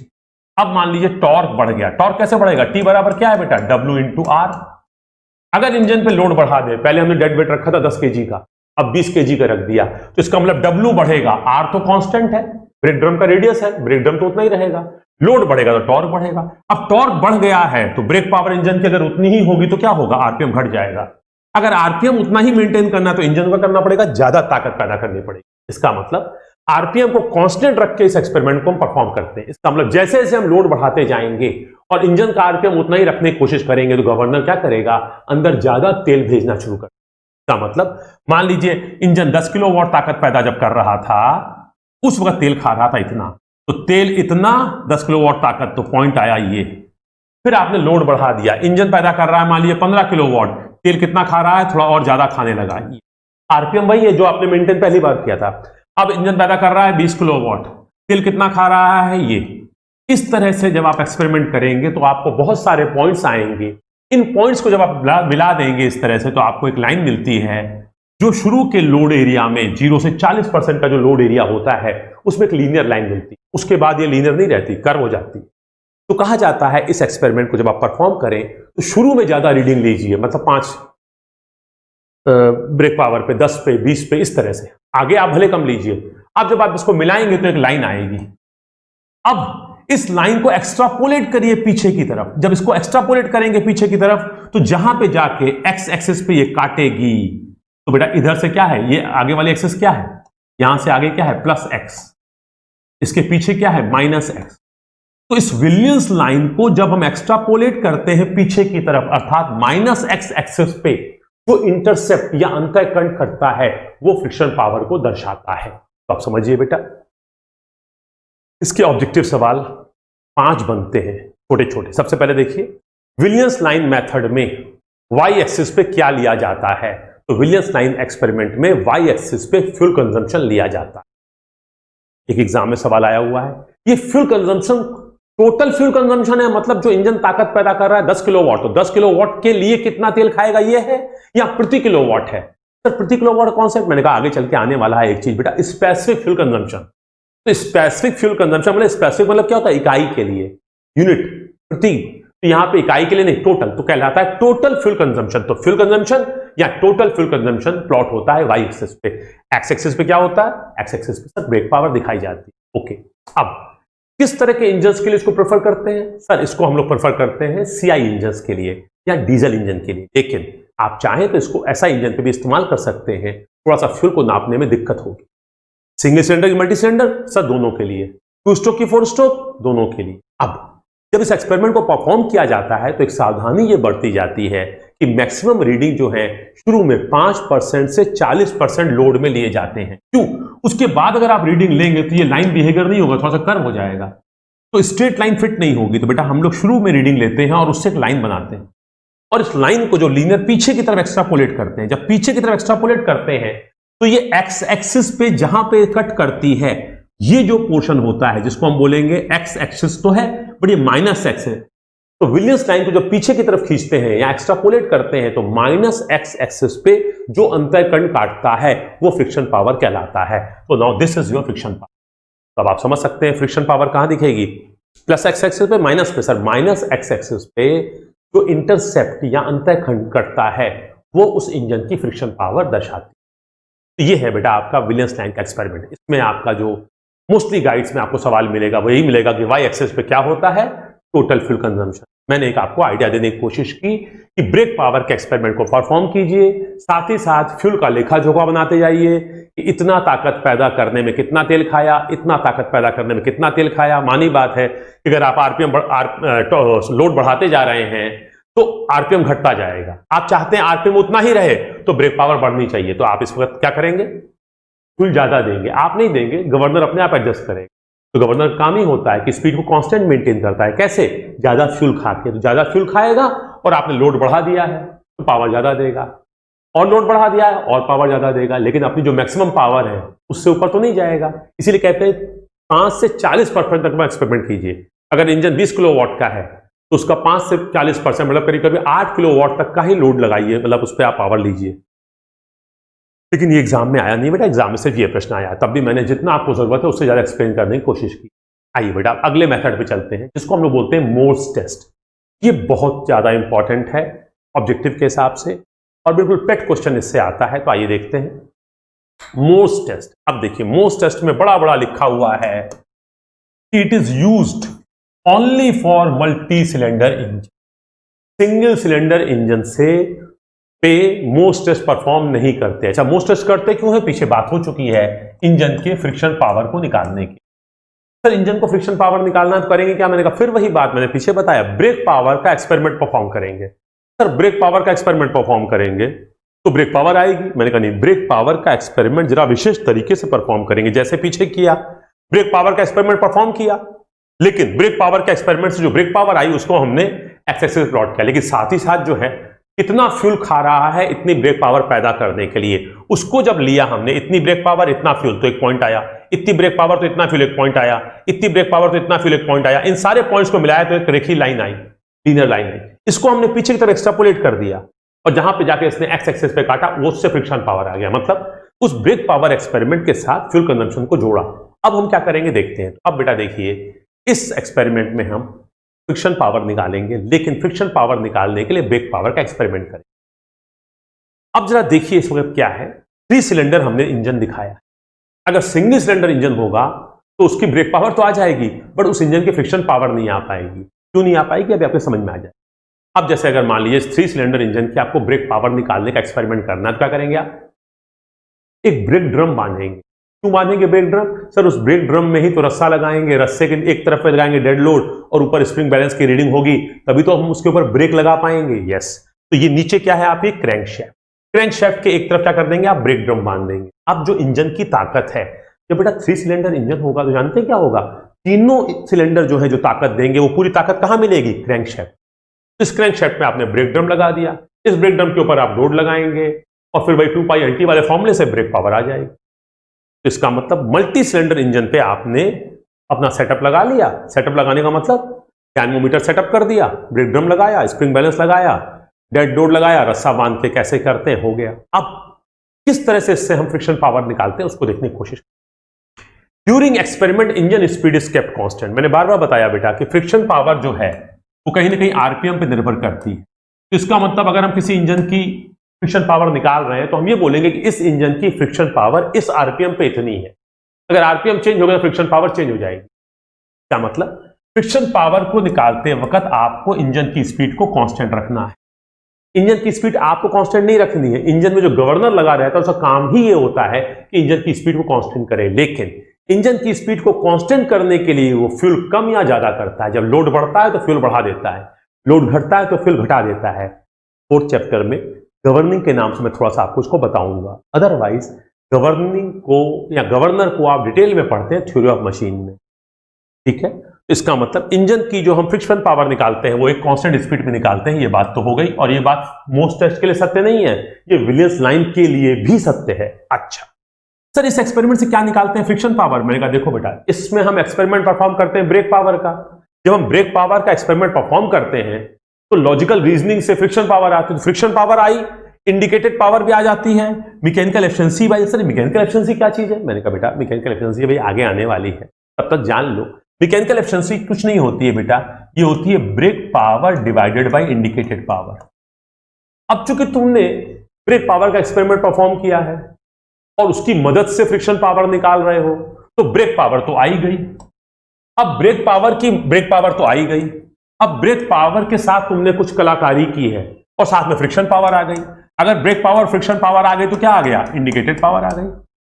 इसका मतलब जब तुम फ्रिक्शन पावर निकालने जाओगे तो इंडिकेटेड पावर भी निकल जाएगी, फ्रिक्शन पावर भी निकल जाएगी और साथ साथ मैकेनिकल एफिशिएंसी निकल जाएगी। लेकिन मोस्ट टेस्ट से क्या निकालने के लिए आप मेनली गए हैं, फ्रिक्शन पावर।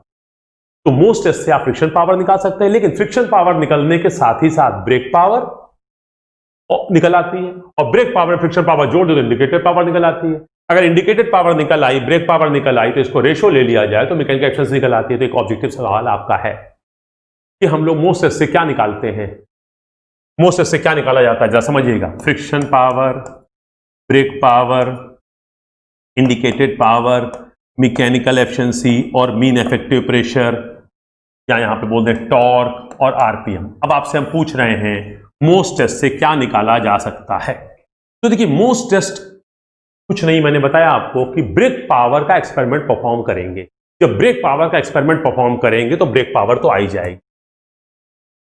और ब्रेक पावर निकालने के लिए सूत्र क्या यूज करते हैं, 2 pi NT divide by 60 kilowatt. तो इसका मतलब ब्रेक पावर निकालना है तो डायनोमीटर लगाओगे तो टॉर्क आ जाएगा, आरपीएम आ जाएगा। और इस एक्सपेरिमेंट में ब्रेक पावर निकाल ली, अर्थात टॉर्क और आरपीएम निकाला, तभी तो ब्रेक पावर निकाली। टॉर्क और आरपीएम निकल गया और ब्रेक पावर आ गई। अब ब्रेक पावर आ गई और कुछ जुगाड़ किया, थोड़ा सा क्या किया देखते हैं, तो फ्रिक्शन पावर आ गई। फ्रिक्शन पावर आ गई, ब्रेक पावर आ गई, जोड़ दो तो इंडिकेटेड पावर आ जाएगी। बीपी और आईपी का रेशियो ले लो तो मैकेनिकल पावर आ जाएगी। लेकिन किसी भी सूरत से आपका मीन इफेक्टिव प्रेशर नहीं आएगा। इसका मतलब मीन इफेक्टिव प्रेशर आप यहां से नहीं निकाल पाएंगे। क्या करना पड़ता है, इंडिकेटिंग इंस्ट्रूमेंट मान के ही निकालना पड़ता है। ठीक है, चल अब बेटा हम लोग थोड़ा सा आगे बढ़ते हैं। इसको कैसे करते हैं सर, लॉजिकली जो आप कह रहे हैं करते हैं, किस तरह से करेंगे, मैंने कहा थोड़ा कोशिश करते हैं। इन this experiment one cylinder eight A time is cut off and remaining cylinder produce power. कहने का मतलब इस एक्सपेरिमेंट में हम करते क्या है, बारी बारी से एक सिलेंडर को कट कर देते हैं। कट कर देते मतलब उससे पावर नहीं लेते, उसको नहीं चलाते और बाकी चलते रहते हैं। कहने का मतलब क्या है कि मान लीजिए हमारा 3 सिलेंडर का इंजन है, तो सबसे पहले हम करेंगे इंजन चला देंगे। इंजन चला देंगे, क्या होगा, इसमें भी चिंगारी आएगी, इसमें भी चिंगारी आएगी, इसमें भी चिंगारी आएगी। अगर चिंगारी स्पार्क प्लग है, और इसमें भी डीजल आएगा, इसमें भी डीजल आएगा, इसमें भी डीजल किससे आएगा, इंजेक्टर से, अगर डीजल इंजन है। तो इंजन चल रहा है, इंजन चल रहा है मतलब अपने फायरिंग ऑर्डर के हिसाब से। थोड़ा सा समझिएगा बेटा, आगे साथ में चैप्टर में आएगा। तीनों इंजन में एक साथ पावर स्ट्रोक नहीं मिलता, क्रम से मिलता है। मान लीजिए इसमें पहले पावर मिली, फिर इसमें मिली, फिर इसमें मिली, लेकिन हाँ बारी बारी तीनों मिलकर उतनी पावर देंगे। तो अब अगर इंजन चल रहा है तो तीनों इंजन अपना फ्यूल जला रहे हैं और ताकत दे रहे हैं। ताकत कहां मिल रही है, हमारे क्रैंकशाफ्ट पे मिल रही है। अब हम करेंगे क्या, जब एक्सपेरिमेंट शुरू करेंगे तो पहले तो इंजन चला देंगे, अभी आगे दिखाते हैं। अब हम उसके बाद सिलेंडर नंबर 1 को कट कर देंगे। सर कैसे कट कर देंगे, मेरा सिलेंडर नंबर 1 मान लो अगर पेट्रोल इंजन है तो जो स्पार्क प्लग की तार है उसको निकाल देंगे। अगर स्पार्क प्लग की तार निकाल देंगे तो क्या होगा, करंट नहीं आएगी। करंट नहीं आएगी तो चिंगारी नहीं बनेगी। चिंगारी नहीं बनेगी तो क्या होगा, सक्शन तो होगा, कंप्रेशन तो होगा। चिंगारी नहीं आएगी तो पावर स्ट्रोक नहीं होगा। इसका मतलब ये चलता तो रहेगा, ताकत नहीं देगा। लेकिन इन दोनों में स्पार्क प्लग लगा हुआ है, मतलब हमने सिलेंडर 1 को कट कर दिया, लेकिन 2 और 3 में ताकत मिलेगी, 1 से ताकत नहीं मिलेगी। फिर थोड़ी देर बाद क्या करेंगे, इसको जोड़ देंगे, इसको कट कर देंगे। इस तरह से एक एक सिलेंडर को कट करते जाएंगे और रीडिंग लेते जाएंगे।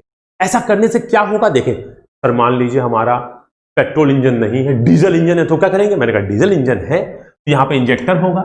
इंजेक्टर में पाइप आके लगता है, जिसे तो हाई प्रेशर डीजल अंदर जाता है तभी तो अंदर फुहार बनती है। तो उस पाइप को निकाल देंगे और मोड़ के क्लिप कर देंगे, तो डीजल अंदर जाएगा ही नहीं। जब डीजल अंदर नहीं जाएगा तो एयर सक होगी, एयर कंप्रेस होगी, एयर तो जलेगी नहीं क्योंकि डीजल तो आया ही नहीं है। तो इस सिलेंडर में क्या होगा, ताकत पैदा नहीं होगी, इन दोनों में पैदा होगी। फिर थोड़ी देर बाद इसको जोड़ देंगे, इसको काट देंगे, फिर इसको जोड़ देंगे, इसको काट देंगे। तो बारी बारी से एक एक को काटेंगे। इसका मतलब इस एक्सपेरिमेंट में करते क्या है, इन this experiment 1 cylinder eight A time, एक सिलेंडर को एक बार कट ऑफ करते हैं और बाकी चलते रहते हैं। सर कैसे कट ऑफ करते हैं, in SI engine spark plug is cut off, spark plug का तार निकाल देंगे। And in CI engine fuel supply is cut off. अगर सीआई इंजन है तो जो डीजल भेजने वाला पाइप है उसको निकाल देंगे और मोड़ के क्लिप कर देंगे, तो अंदर डीजल नहीं जाएगा। अगर चिंगारी नहीं गई एसआई इंजन में और डीजल नहीं गया डीजल इंजन में तो पावर मिलेगी नहीं। इसका ये मतलब समझिए, तीनों सिलेंडर में से स्पार्क प्लग नहीं हटा देंगे या तार नहीं निकाल देंगे, एक एक करके एक की तार निकाल दी, बाकी दोनों चलते रहे।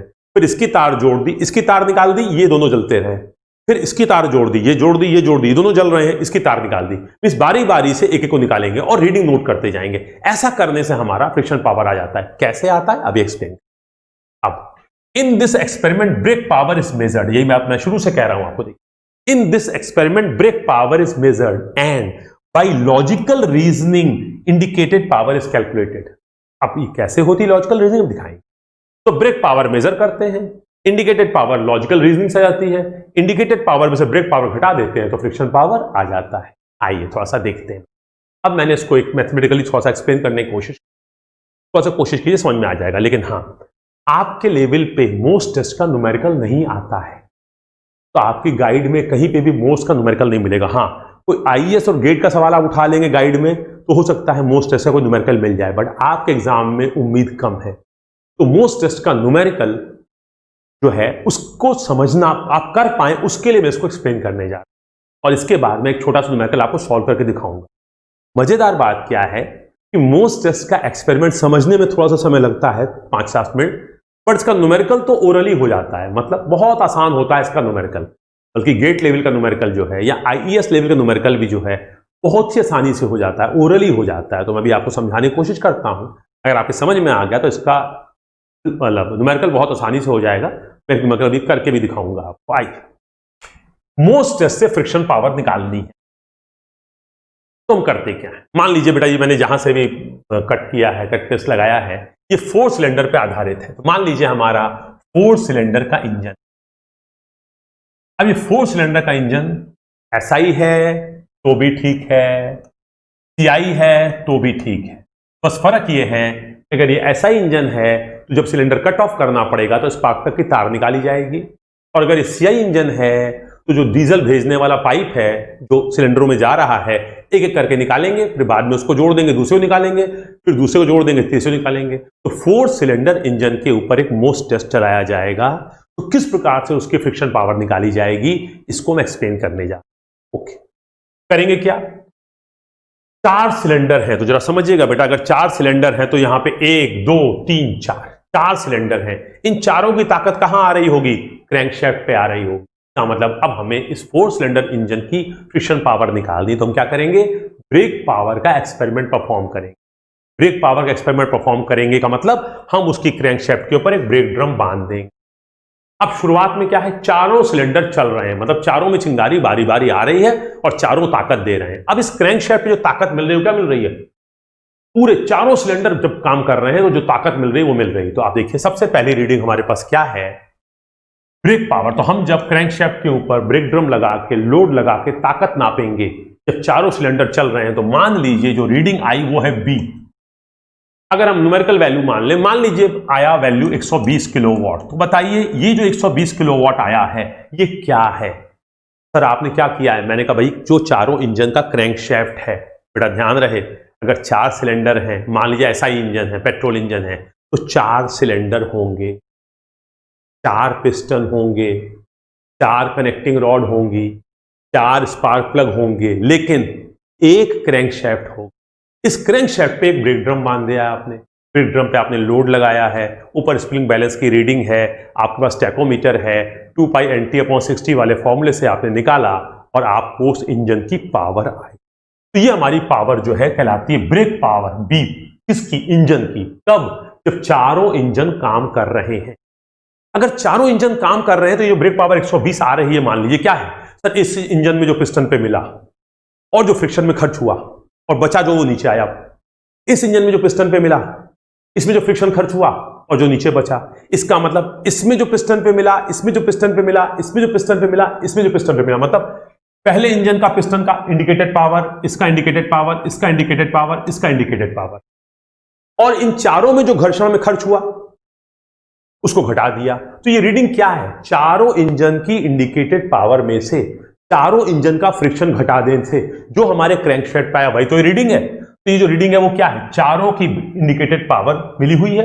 अब बेटा हर इंजन उतनी ही इंडिकेटेड पावर देगा जरूरी नहीं है। कहीं पे मान लीजिए रिंग थोड़ी ज्यादा घिसी हुई है, जहां पे रिंग घिसी हुई है तो वहां पे क्या होगा, किनारे से थोड़ी सी गैस निकल जाएगी, मीन इफेक्टिव प्रेशर कम हो जाएगा, तो सिलेंडर थोड़ी कम ताकत देगा। जिसकी रिंग नहीं है, कि रिंग घिसी कम है तो वहां से गैस कम लीक कर पाएगी, गैस कम लीक कर पाएगी तो मीन इफेक्टिव प्रेशर ज्यादा होगा, मीन इफेक्टिव प्रेशर ज्यादा होगा तो वो सिलेंडर तुलनात्मक रूप से इसकी तुलना में ज्यादा पावर देगा। इसका मतलब जो indicated power this plus this plus this plus this है, जो चारों के पिस्टन पे आई और चारों में जो घर्षण हुआ, अब किसी में घर्षण ज्यादा है, मतलब अंदर की सतह ज्यादा खुरदरी हो गई है, तो चारों का फ्रिक्शन जो है, तो आपको इंडिविजुअल वैल्यू मालूम नहीं चलेगी, लेकिन हाँ आपका जो 120 किलोवाट आया है ये क्या होगा, ये 120 किलोवाट जो है चारों इंजन में जो इंडिकेटेड पावर पैदा हुई होगी, उसमें से चारों इंजन में रेस्पोंडिंग मोशन को रोटरी में कन्वर्ट करने के वजह से जो फ्रिक्शन पावर लगी होगी, उसमें से घटने के बाद नेट पावर जो आई है क्रैंकशाफ्ट पे वो ये 120 है। इसका मतलब पहली रीडिंग क्या होती है, इंजन को चला दीजिए, जितने भी सिलेंडर हैं 3 4 5 जितने भी सिलेंडर, उन चारों को ऑन रखिए, किसी को कट मत कीजिए और जो पावर मिली उसकी रीडिंग नोट कर लीजिए। रीडिंग क्या है, ब्रेक पावर की रीडिंग आपने चक्के पे नोट कर ली, आ गई 120 किलोवाट। अब एक्सपेरिमेंट शुरू हुआ, अब पहले सिलेंडर को कट कर दीजिए, पहले सिलेंडर को कट कर दीजिए, मतलब आपका जो सिलेंडर नंबर 1 है, अगर मान लीजिए 3 सिलेंडर है तो ये पहला 1 है, 4 है तो भी पहला, आप इसको कट कर दीजिए। मतलब अगर स्पार्क प्लग है, पेट्रोल इंजन है तो इसकी तार निकाल दीजिए। अब तार निकाल दी आपने, अब क्या होगा, अगर तार निकाल दी चिंगारी नहीं आएगी, चिंगारी नहीं आई तो चार्ज जलेगा नहीं, चार्ज जलेगा नहीं तो क्या होगा, ताकत नहीं मिलेगी। लेकिन क्या इसका मतलब क्रैंकशाफ्ट रुक जाएगा, नहीं सर, सेकंड वाले की तो तार लगी हुई है ना, सेकंड थर्ड फोर्थ ये तीनों तो ताकत देंगे, लेकिन हाँ तो इसका मतलब फर्स्ट सिलेंडर कट कर देंगे तो यहां पे जो ताकत मिलेगी क्या 120 मिलेगी, 120 से ज्यादा, 120 से कम, मानी बात 120 से कम मिलेगी। क्यों, इसलिए चूंकि ये सिलेंडर ताकत पैदा नहीं कर रहा है, ये 3 सिलेंडर ताकत पैदा कर रहे हैं। जब 3 सिलेंडर ताकत पैदा करेंगे तो इंजन तो चलेगा, पावर भी देगा, लेकिन 120 से कम देगा। अब मान लीजिए जब ऐसा हुआ तो इस वक्त इंजन ने कितनी ताकत दी, जब फर्स्ट सिलेंडर कट कर दिया तो इंजन ने आपको जो ताकत दी उसको आपने नोट किया। अब ये रीडिंग जो है ये B नहीं है, ये B1 है। B1 का मतलब इंजन की ताकत जब पहला सिलेंडर कट है, इंजन की ताकत जब पहला सिलेंडर पावर डेवलप नहीं कर रहा है। क्यों, चूंकि उसको काट दिया है तुमने, उसकी तार काट दी है, स्पार्किंग नहीं हो रही है, लेकिन बाकी 3 चल रहे हैं। तो जो ताकत मिलेगी, जितनी मिल रही थी चारों से, उससे तो कम मिलेगी। मान लीजिए मिल रही है 70, मान लीजिए 70 किलोवाट मिल रही है। अब अगर 70 किलोवाट मिल रही है तो ताकत कैसे मिल रही है, पहले में तो ताकत डेवलप ही नहीं हो रही है इंडिकेटेड पावर, लेकिन सेकंड में डेवलप हो रही है। कौन सी, इंडिकेटेड पावर सेकंड। थर्ड में डेवलप हो रही है कौन सी, इंडिकेटेड पावर थर्ड। फोर्थ में डेवलप हो रही है कौन सी, इंडिकेटेड पावर फोर्थ। इसका मतलब जो ताकत मिल रही है वो कैसे मिल रही है सर, सेकंड, थर्ड और फोर्थ की इंडिकेटेड पावर, क्योंकि वो तो चल रहे हैं ना सर। मैंने कहा ये जो तीनों इसका योग मिल रहा है, नहीं सर, इन तीनों की पावर जो पिस्टन पे मिल रही है माइनस इन तीनों का घर्षण, तो घट रहा होगा ना घर्षण। लेकिन सर चौथा इंजन रुक थोड़ी गया है, चौथा सिलेंडर तो चल रहा है, इसका मतलब घर्षण चारों का, जरा समझिएगा बेटा, इन तीनों को तो चल रहा है, लेकिन पहला इंजन भी चल रहा है, जरा समझिए बेटा, पहला सिलेंडर भी वर्क, ये पिस्टन थोड़ी रुक गया, क्योंकि ये तो क्रैंकशाफ्ट से बंधा हुआ है ना, अगर क्रैंकशाफ्ट नाचेगा तो ये चलेगा। बस होगा क्या, सक्शन करे कंप्रेशन पावर नहीं देगा, सक्शन कंप्रेशन पावर के स्थान पे 0 पावर, फिर एग्जॉस्ट, सक्शन कंप्रेशन पावर के स्थान पे 0 फिर एग्जॉस्ट, सक्शन कंप्रेशन पावर के स्थान पे 0 एग्जॉस्ट। इसका मतलब जब ये चलेगा तो घर्षण तो होगा। इसका मतलब 3 की इंडिकेटेड पावर देंगे 3 और खाने वाले या घर्षण वाले हैं 4, तो ये हो गया। अब अगर आप एक्सप्रेशन नंबर 1 में से एक्सप्रेशन नंबर 2 घटाएंगे तो क्या आएगा, this minus this, indicated 2, indicated power 2 से कटा, 3 से 3 कटा, 4 से 4 कटा, ये पूरा कट गया, क्या बचा, इंडिकेटेड पावर 1। मतलब इसमें से इसको घटा दे तो क्या आ गया, इंडिकेटेड पावर 1। कहने का मतलब जो पहली रीडिंग थी वो तब थी जब चारों इंडिकेटेड पावर पैदा कर रहे थे और चारों का घर्षण घटाने से मिल रहा था। अब रीडिंग क्या है, अब रीडिंग घट गई है, कितनी आ रही है, जो भी आ रही है। अब ये क्या है, 3 सिलेंडर पैदा कर रहे हैं, 4 खा रहे हैं, तो इसका मतलब जो कमी आई है वो क्या हुई, वो कमी जो आई है वो इसलिए आई है कि पहला सिलेंडर पैदा नहीं कर रहा है। तो इसका मतलब इसमें से अगर ये घटा दे तो क्या आएगा, पहले सिलेंडर की क्या आया, I1 plus I2 plus I3 plus I4, minus करोगे तो 2 3 4 कट गया, क्या है I1। इसका मतलब ये क्या आया, 120 माइनस 70, इंडिकेटेड पावर 1 की कितनी आ गई, 50 किलोवाट। इतनी बात समझ पाए आप लोग। अब क्या करेंगे, पहले सिलेंडर की तार को जोड़ देंगे, इसका मतलब अब पहला सिलेंडर ताकत डेवलप करेगा, दूसरे सिलेंडर की तार निकाल देंगे। अब दूसरे सिलेंडर की तार निकाल देंगे, क्या होगा, पहला पैदा करेगा, तीसरा करेगा, चौथा करेगा, दूसरा नहीं करेगा। अब क्या होगा, फिर नीचे क्रैंकशाफ्ट पे ताकत मिलेगी, लेकिन अब किसकी मिलेगी? 1, 3, 4 के कारण 2 नहीं ताकत पैदा करेगा। 120 मिलेगी? नहीं सर, 120 से कम मिलेगी। कितनी मिलेगी सर? ये डिपेंड करता है कि इस इंजन की इंडिकेटेड पावर कितनी होगी, पता नहीं। चारों समान रूप से पावर पैदा नहीं करते, न चारों में घर्षण समान होता है, लेकिन एक चीज तय है कि ये रीडिंग 70 आएगी, आ सकती है, बट 120 से कम आएगी। मान लीजिए सर ये रीडिंग आ गई जब हमने इसको काटा, तो B माइनस B1 से हमारा I1 आ गया, ये आ गया। ये कितना आया? 50 किलोवाट। अब अगर आपने 2 को काट दिया, 2 को काटने से जो B2 है आपका, मान लीजिए 2 को आपने काटा और रीडिंग आ गई 60 किलो। अब 120 में से 60 घटा देंगे तो क्या आ जाएगा बेटा, जरा समझना। ये आ जाएगा तुम्हारा, क्या ये 60? ये 60 किलोवाट किसकी आई है? 60 किलोवाट उस चक्के पे ताकत आई है। कब आई है? जब नंबर 2 कट ऑफ है। अगर नंबर 2 कट ऑफ है, इसका मतलब क्या है? 2 पैदा नहीं कर रहा है, उसका पिस्टन फ्रिक्शन खा तो रहा है। इसका मतलब जब 2 के कट करने से पावर नापी, ब्रेक पावर चक्के पे, तो कितनी आई? 60 किलोवाट। इसमें से ये घटा दे तो क्या आ जाएगा? इंडिकेटेड पावर सेकंड वाले की कितनी आ जाएगी? 120 में से 60। फिर आपने क्या किया? अगले वाले को काट दिया, B3 काट दिया। अब मान लीजिए पावर आ गया 80 किलोवाट। अगर ये 80 आ गई तो क्या करेंगे? 120 में से 80 घटा देंगे तो क्या आ जाएगा? इंडिकेटेड पावर 3 कितनी आ जाएगी? 40। फिर क्या करेंगे? इसको जोड़ देंगे। आप क्या करेंगे? इसको काट देंगे। मान लीजिए ये आ रही है 90, 120 में से 90 घटा देंगे तो क्या आ जाएगा? IP4, क्या आ जाएगी? 30। इसका मतलब समझिए थोड़ा सा, जिस सिलेंडर को कट करेंगे वो ताकत पैदा नहीं करेगा। इसका मतलब उस पहली रीडिंग में से उसको घटाएंगे तो उस इंजन की ताकत निकल आएगी जो वो पैदा कर रहा था। भाई चारों चल रहे थे तो 120 मिल रहा था।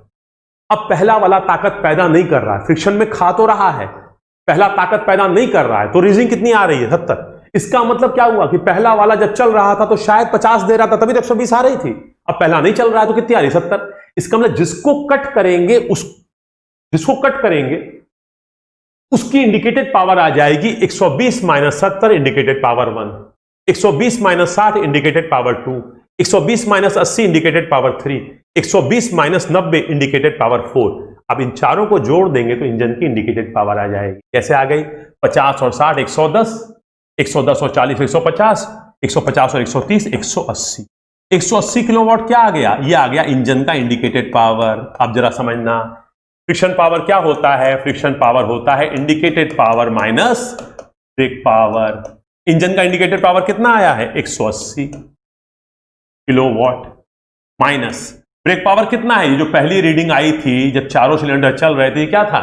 इंजन का ब्रेक पावर था। 180 में से 120 चला गया, क्या आ गया? 60 किलोवाट। इसका मतलब तुमने किया क्या? तुमने सिर्फ ब्रेक पावर का एक्सपेरिमेंट किया। पहली बार चारों सिलेंडर चल रहे थे, रीडिंग नोट कर ली, वो इंजन का ब्रेक पावर आ गया। फिर एक एक को काट के तुमने ब्रेक पावर की रीडिंग नोट कर ली। तो किया क्या तुमने? ब्रेक पावर का एक्सपेरिमेंट किया। लेकिन पहली बार चारों किया तो ब्रेक पावर आ गया। फिर एक एक को कट किया, जब एक एक को कट किया तो उसका इंडिकेटेड पावर आ गया। चारों का इंडिकेटेड पावर जोड़ लिया तो पूरे इंजन का इंडिकेटेड पावर आ गया। उस इंडिकेटेड पावर में से ब्रेक पावर घटा दिया तो इंजन का फ्रिक्शन पावर आ गया। ये इसका कॉन्सेप्ट। अब बेटा अगर आपको थोड़ा बहुत ही समझ में आया है तो न्यूमेरिकल बड़ा आसान होता है। आइए न्यूमेरिकल बनाते हैं, बहुत आसानी समझ में आ जाएगा, इस कॉन्सेप्ट को रिवाइज भी हो जाएगा। मैंने हाथ से लिख दिया है आपको समझाने के। नॉर्मली आपके गाइड में नहीं है, ईएस और गेट में इसके न्यूमेरिकल है। मे भी किसी गाइड में छोटा सा न्यूमेरिकल 2 सिलेंडर का मैंने देखा है, अगर वो होगा तो फट से कर लेंगे। ड्यूरिंग ए ट्रायल, ट्रायल मतलब experiment, during a trial of a 4 cylinder diesel engine following readings are observed. किसी इंजन के ऊपर एक एक्सपेरिमेंट या प्रयोग किया गया और इन रीडिंग्स को पाया गया। क्या रीडिंग्स पाई गई? Power output all cylinders firing. Firing का मतलब होता है चिंगारी आ रही तो फ्यूल जल गया, या डीजल का फुहारा आ रहा है तो फ्यूल जल गया। फायरिंग का मतलब धमाका, कोई जरूरी चिंगारी धमाका हो। वो डीजल के आने से स्वतः जलने से भी होता है। सीआई इंजन में कोई चिंगारी नहीं आती परंतु डीजल जलता है। ऑल सिलेंडर फायरिंग का मतलब चारों में वर्क आउटपुट डेवलप हो रहा है। तो रीडिंग कितनी आई? 95 किलोवाट। जब चारों सिलेंडर में कंबस्टन हो रहा है और क्रैंकशाफ्ट पे ताकत आ रही है और चक्के पे लोड लगा के तुम नाप रहे हो, तो क्या ये इस इंजन की ब्रेक पावर नहीं है? यस, ये इंजन की ब्रेक पावर है जब चारों सिलेंडर चल रहे हैं। अब ये क्या कहते हैं? पावर आउटपुट मतलब क्रैंकशाफ्ट में जो मिल रहा है। When cylinder 1 is cut off. अब आपने 1 वाले को कट कर दिया। कैसे कट किया? चिंगारी वाला इंजन है तो तार निकाल दी, डीजल इंजन है तो पाइप निकाल दिया और क्लिप लगा दी तो तेल अंदर जाएगा नहीं। इसका मतलब सिलेंडर 1 अब पावर नहीं देगा। सिलेंडर 1 पावर नहीं देगा मतलब इंजन नहीं चलेगा सर, इंजन चलेगा, 3 सिलेंडर के बल पे चलेगा। मानी बात है पावर थोड़ी कम देगा। तो अब इंजन पावर कितनी दे रहा है? 70। लेकिन याद रखिए मैंने पीछे बताया है कि जो पहला सिलेंडर है वो चलेगा ऊपर नीचे, सॉरी पहले सिलेंडर का पिस्टन ऊपर नीचे चलेगा, मतलब वो घर्षण होगा, पावर पैदा नहीं करेगा लेकिन घर्षण खाएगा। इसका मतलब इसमें से ये घटा दे तो हमें क्या मिलेगा? जो सिलेंडर कट किया है उसकी इंडिकेटेड पावर कितनी आ गई? ये आ गई आपकी 25। इसका मतलब सिलेंडर 1 जो कट ऑफ हुआ है उस सिलेंडर 1 के कट ऑफ होने से हमारी पावर आउटपुट कम हो गया। तो जब पहला आउटपुट था वो ब्रेक पावर था, अब जो आउटपुट है वो ब्रेक पावर है परंतु 3 सिलेंडर के बल पे है। इसका मतलब, और फ्रिक्शन तो सब में, इसका मतलब अगर इसमें से घटा दें तो मालूम चल जाएगा कि पहला इंजन कितनी ताकत पैदा कर रहा था पिस्टन पे। तो यह कितना आ गया? 95 माइनस 70, 25 किलोवाट। अब क्या कहते हैं ये? When second cylinder is cut off output is 50। तो इसमें से ये घटा दो तो क्या आ जाएगा? सेकंड सिलेंडर का आउटपुट कितना आ गया? 95 माइनस 50, 45। फिर तीसरा कट ऑफ कर दिया तो 95 माइनस 40, यह आ गया इंडिकेटेड पावर थर्ड का। कितना हो जाएगा? 95 माइनस 40, 55 किलोवाट। और फिर फोर्थ को कट ऑफ कर दिया तो पावर कितना आ गया? 60। तो 95 माइनस 60 हो जाएगा इंडिकेटेड पावर चौथे का। ये कितना हो जाएगा? 95 में 60 गया 35। इन सबको जोड़ दे तो क्या हो जाएगा? ये पहले सिलेंडर के इंडिकेटेड पावर, दूसरे की, तीसरे की, चौथे की, जोड़ दीजिए क्या होगा? ये वैल्यू क्या होगी? इससे ज्यादा होगी पक्का। जोड़िए 25, 45, 70, 70, 55, 125, 125 और 5, 130, 160 किलोवाट आ रहा है बेटा। इसका मतलब इंडिकेटेड पावर कितनी आ गई? ये आ गई इंजन की इंडिकेटेड पावर। जब चारों सिलेंडर काम करते तो आएगी, और जब चारों काम कर रहे हैं ब्रेक पावर कितनी है? 95। तो 160 में से 95 घटा दे तो आपका इंडिकेटेड पावर कितनी आ गई बेटा? ये आ गई 160 किलोवाट। ब्रेक पावर कितनी है? ब्रेक पावर है आपकी 95 किलो। तो फ्रिक्शन पावर क्या हो जाएगी सर? ये हो जाएगी 160 माइनस 95। तो आप कह सकते हैं 65 किलोवाट इसकी फ्रिक्शन पावर।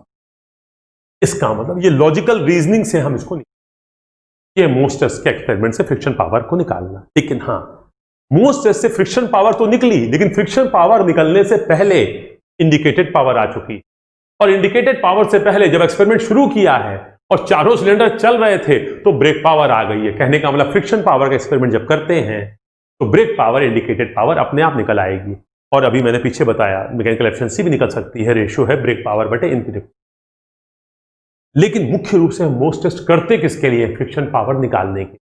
अगर इंडिकेटेड पावर निकालनी हो तो हम अपना मीन इफेक्टिव प्रेशर निकाल के वहां से निकाल, ब्रेक पावर निकालनी है चक्के पे बांध के पावर निकाल देंगे। लेकिन फ्रिक्शन मोस्ट टेस्ट से निकालनी है पावर, आपको एक एक को कट करना पड़ेगा, पहले ब्रेक पावर का परफॉर्मेंस करना पड़ेगा, फिर करना पड़ेगा, मींस 5 बार एक्सपेरिमेंट करना पड़ेगा।